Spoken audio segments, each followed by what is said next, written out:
Voilà, maintenant, on a, au bas de la page 41, vous avez un cadre aussi sur les variations des suites arithmétiques. Et donc, la suite arithmétique, en fait, elle va être croissante si en fait, la raison R, elle est positive ou si, et elle va être décroissante si la raison R, elle est négative. Mais d'abord, qu'est-ce que c'est qu'une suite croissante? Donc, une suite croissante, c'est une suite telle que, pour tout entier naturel, on a un plus 1 supérieur à un. Donc, suite croissante, donc la suite un, vous pouvez noter, donc est dite croissante. Donc, si, pour tout entier naturel n,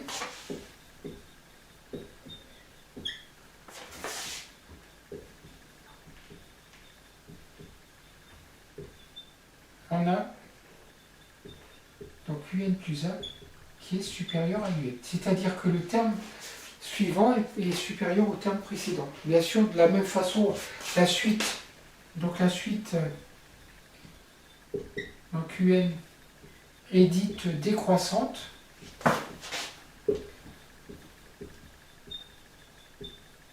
Donc si, pour tout entier naturel,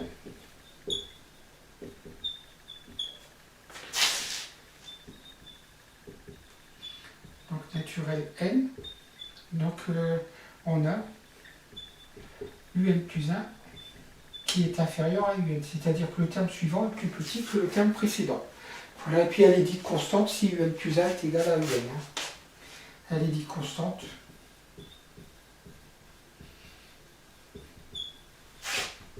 si un plus 1 est égal à un. Bon, une suite constante, ça n'a pas beaucoup d'intérêt d'étudier des suites constantes. Donc vous aurez soit des suites croissantes, soit des suites décroissantes. Mais donc justement, dans la suite du cours, on va regarder quand est-ce qu'on pourra dire qu'une suite est constante, quand est-ce qu'on pourra dire qu'une suite elle est croissante ou décroissante. Donc c'est très important. Donc vous avez conséquences en haut de la page 42. On vous dit que donc, si la raison de la suite est positive, alors la suite elle est croissante. Si la raison de la suite est négative, la suite elle est décroissante. Si la raison est nulle, alors elle est constante. Donc par exemple, si vous avez une suite, la suite un de raison R est égal à 3, par exemple, celle-là elle est croissante. D'accord? Pourquoi? Parce que la raison R est positive. Tandis que la suite un de raison R est égal à moins 1 est décroissante.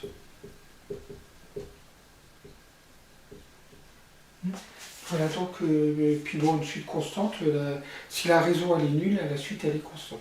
Donc ça c'est très important. Alors exemple d'application, donc vous avez les exemples, donc je vais arrêter et je vais faire les... Voilà, donc le premier exemple, vous avez Vn, une suite donc, qui est arithmétique, de premier terme V0 est égal à moins 2 et de réseau 3. Donc on vous demande de calculer V1, V2, V3. Donc V1, pour calculer V1, donc c'est vous faites V0 plus 1 fois 3, parce que vous utilisez, je vous rappelle, la formule qu'on a notée. Un est égal à U0 plus NR, toujours à partir de U0. Donc V1, ça fait V0, donc ça fait moins 2, plus 1 fois 3. Et donc on trouve V1 est égal à moins 2 plus 3, ça fait 1. Donc V1 est égal à 1. Là. Pour calculer V2, on fait la même chose. V2 est égal à V0 plus donc 2 fois 3. Parce qu'on utilise là avec n est égal à 2. La raison R est égale à 3.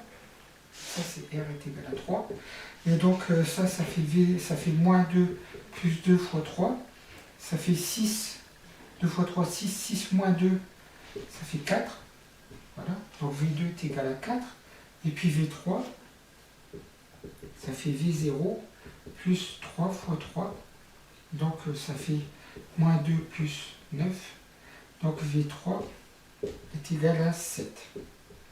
On remarque bien qu'on a bien une suite arithmétique de raison 3, parce que pour passer de V1 à V2, je rajoute 3. Regardez, ici, je rajoute 3. 3. Et là, je rajoute 3 aussi. Voilà.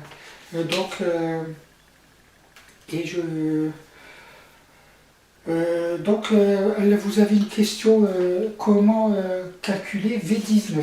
Donc pour calculer V19, là je peux calculer directement à partir de V0, hein, mais je pourrais le calculer à partir de V3 ou à partir de V2.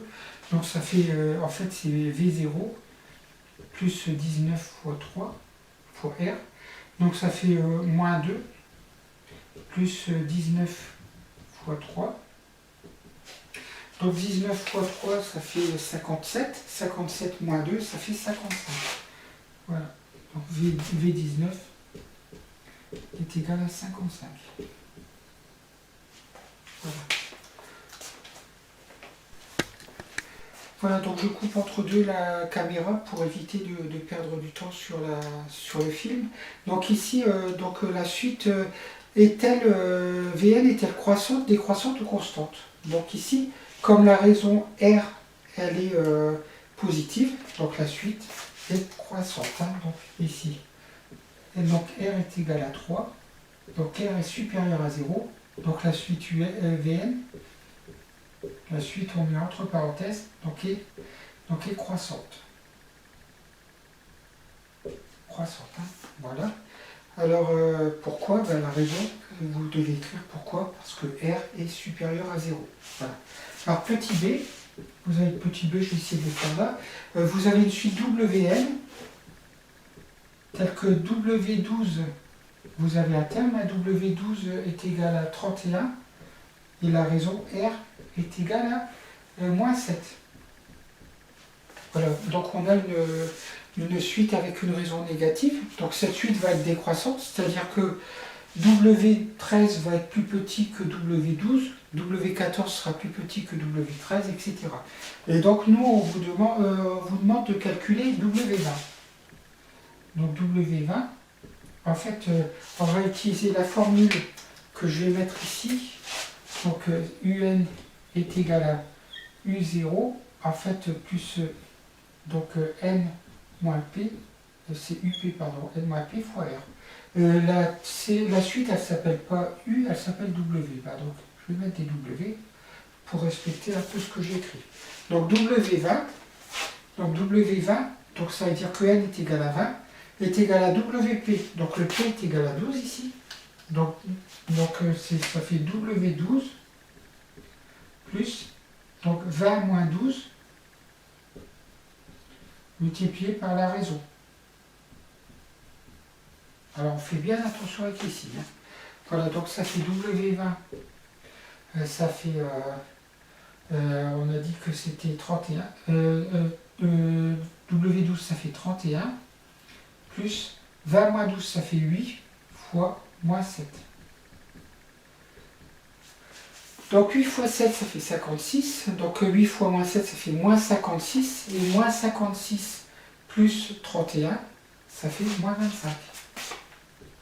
Voilà, donc on trouve W20 qui est égal à moins 25. Voilà. Donc pour ce qui concerne le cours d'aujourd'hui, ça se termine, c'est terminé, on fait aujourd'hui le cours, on ne voit que les suites arithmétiques. Là vous avez le nécessaire pour les suites arithmétiques. Par contre, vous avez des exercices. Alors si vous prenez à la page voilà, exercice 1, donc à la page 43, donc vous devez préparer, vous allez préparer les exercices 1, 2, mais vous ne faites pas la question 4.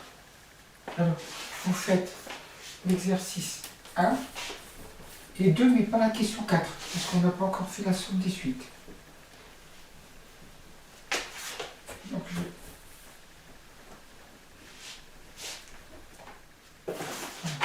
donc préparer les exercices. Donc, exercice 1, entièrement, vous pouvez le faire entièrement celui-là. Non, vous ne pouvez pas faire sauf la question 2.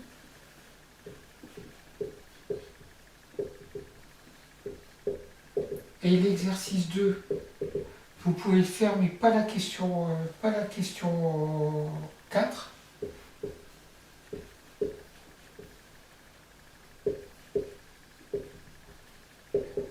4. Et puis je pense que l'exercice 3, vous pouvez faire.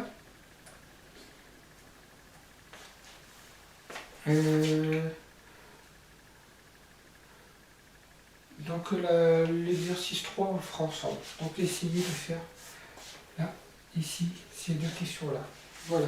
Je vous ferai la correction, bien sûr, avec une vidéo. Voilà, je vous souhaite une excellente journée. Vous n'avez pas grand-chose à faire, il faut préparer les exercices et j'aimerais bien que vous me les envoyiez donc, sous forme scannée sur EICO ou sur mon adresse éducave. Voilà. Je vous souhaite une agréable journée. À bientôt.